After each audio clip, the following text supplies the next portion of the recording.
Chapter 68. Semi-energetic beings. Ruthorn took me up to the rooftop where I recognized the large number of small pagoda-like constructions I had seen before from afar. Some were high and others were low, and their cone-shaped tops were made out of golden metal with pleated corners, which made them look like piles of starfruits.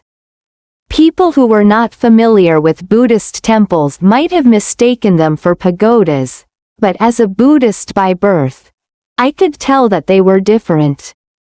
They looked more like antennas with doors at the bottom, leading to some spaces inside, but at that moment, I couldn't verify its significance. "What is the purpose of this space?" I asked Ruthorn. "This area is used to land and park our spaceships and to train new pilots. An experienced pilot can take off and land his spaceship everywhere vertically, but the junior pilots haven't mastered the skill of moving their ships vertically yet. They can only fly horizontally, therefore, they need support structures for their takeoff and landing. These spires are the support structures that separate the magnetic fields to assist the pilots," Ruthorn explained. "Are you familiar with the principles by which our spaceships operate?" he asked. "A little bit. Someone tried explaining it to me, but I have to admit that I didn't quite understand it." Ruthorn smiled. "Let me see if I can make it a bit clearer for you.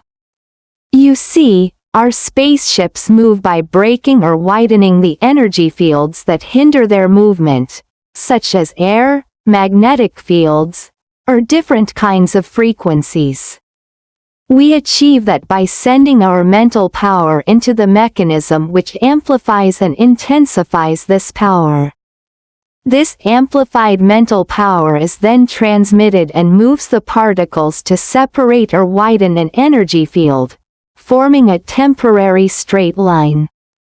When a spaceship moves into this now empty space, there isn't any friction at all. And this process works independent of distance, as long as this space remains stable. This is the reason why our spaceships travel at such high speeds, even faster than the speed of sound. So, when a junior pilot attempts to land, he has to first hover over one of the spires before slowly starting the landing procedure," Ruthorn explained. "You mean each spire is assigned to one spaceship?" I asked. "Yes, and each spire is also a parking space for a ship as well. When a ship is parked under the spire, it is protected from the magnetic fields and other radiation waves. In this way it always stays in a good condition and is ready to fly at any time," Ruthorn went on with his explanation. "Wow, from what I can see, there must be thousands of spaceships," I said, visibly impressed. "Yes, but right now, all spaceships are deployed, except 3, Ruthorn said. "2 of them are being used for test flight, and the third one is mine." "I would love to see one of them," I said eagerly. "You will see them as soon as they are back," Ruthorn answered. The area on the roof was very spacious and connected to the mountain. Ruthorn led me towards one of the constructions with its spires, which was the biggest one of all. This seemed to be the aviation command or the control tower because it was not only the biggest structure, but also the only one with an additional room in the upper part below the spire. "This is my workplace, please come in," he invited me and stepped inside. At first I thought this was a castle, or something like that. I picked up on our conversation as we sat down at a big stone table. "But now that I have seen the building and your workplace, it strikes me that the decor is quite ordinary and simple." "Yes, Although we are classified as highly evolved beings, or the so-called rulers, we still have a normal life. Come to think of it, I believe the word, ruler, doesn't adequately describe my role. I would rather prefer to be called a caretaker of the mechanics of the universe. I've never ruled over anyone, nor have I ever issued any regulations, and no one has ever been under my control, Ruthorn said. Our duty is to always be prepared for any crisis within the universe that could potentially trigger a continuous chain of damages throughout the system that could impact the position of the center of the universe, since this is where your planet Gaia is located. We can't allow any mistakes to happen. Therefore, my physical state is semi-energetic. I don't need to sleep, to eat, or let me put it this way, use the bathroom, but I still have to reproduce, Ruthorn concluded. Why do you have to reproduce?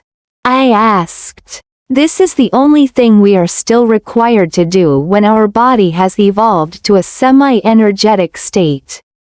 The process of birth and conception still requires the physical form of creation, but rarely do we need to procreate.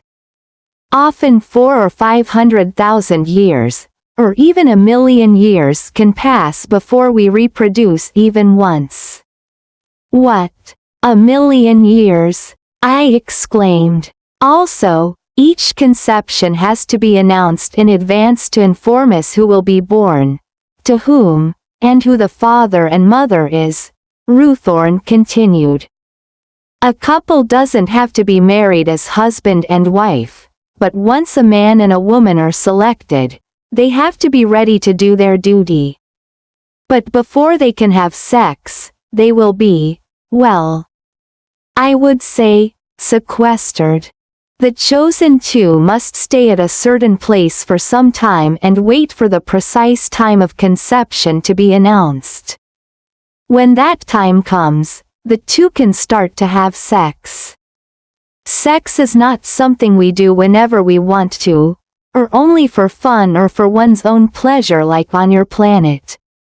When an event like this happens, it will be celebrated like a festival and announced throughout the universe, inviting all highly evolved beings to come together at the place of conception, Ruthorn explained. I see. So, this is why only few beings like you are born in this world, I commented. That's right, Ruthorn confirmed.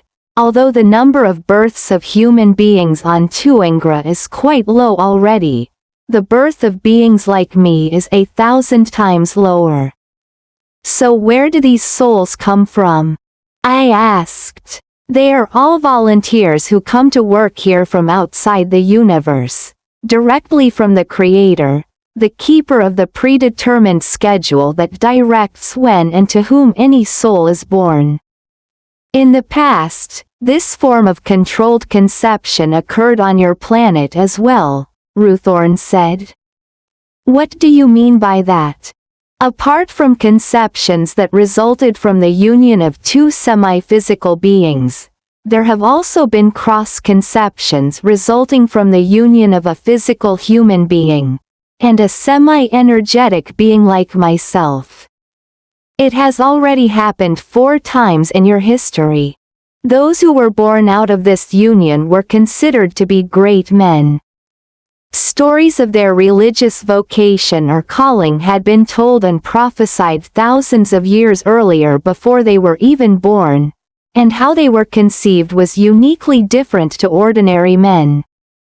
One was conceived by a virgin, and that conception occurred in the form of a semi-physical and semi-energy state. In simple words, the woman would feel she was dreaming, and in her dream, she was bestowed a heavenly gift of life by an angel shining with an aura of energy.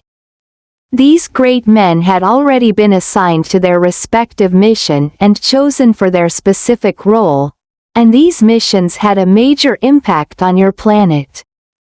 Incidentally, You ought to know this person who was conceived this way. Do you mean Jesus? I have read about him and his life on earth, I answered spontaneously. Yes, that's who I meant, Ruthorn said. And I was about to ask more questions, when he abruptly, but not in an unfriendly manner, cut me off by saying, "Well, that should be all for now. I think I have given you the answer to your question." What question? I completely forgot what I had asked.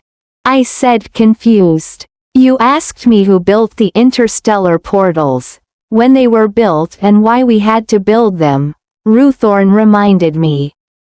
Oh, that's right, I admitted. I was so excited that I completely forgot.